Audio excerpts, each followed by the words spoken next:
মালয়েশিয়ায় রহস্যময় কান্নার শব্দে আতঙ্ক, শেষমেশ ফ্ল্যাটে মিলল উলঙ্গ নারীর লাশ।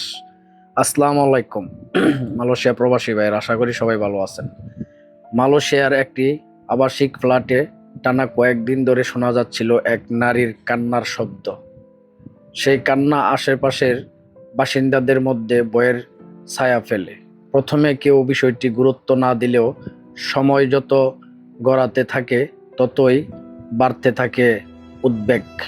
ঘটনাটি ঘটে কয়েকদিন আগে সেরাম্বানের স্থানীয় একটি ফ্ল্যাট ভবনে। প্রতিবেশীরা জানান তারা কয়েকদিন ধরে অস্বাভাবিক কান্নার শব্দ শুনছিলেন, যা মাঝে মাঝে থেমে আবার শুরু হতো। শেষ পর্যন্ত সন্দেহ বেড়ে গেল। তারা গতকাল বিষয়টি কর্তৃপক্ষকে জানান। খবর পেয়ে পুলিশ ঘটনাস্থলে গিয়ে দরজা ভেঙে ভিতরে প্রবেশ করে।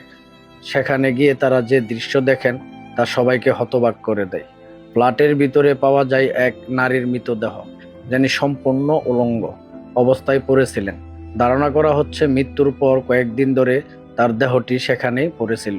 প্রাথমিক তদন্তে পুলিশ জানিয়েছে, মৃত্যুর সঠিক কারণ এখনো নিশ্চিত করা যায়নি। এটি অস্বাভাবিক মৃত্যু, আত্মহত্যা নাকি কোনো অপরাধমূলক ঘটনা, সব দিক থেকে খতিয়ে দেখা হচ্ছে।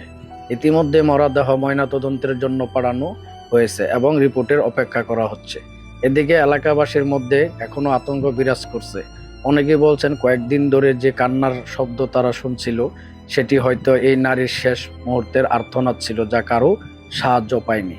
এই হৃদয় বিদারক ঘটনা আবারও মনে করিয়ে দেয় আমাদের আশেপাশে ঘটে যাওয়া অস্বাভাবিক ঘটনাকে কখনোই অবহেলা করা উচিত নেই। আল্লাহ হাফেজ, সবাই ভালো থাকবেন।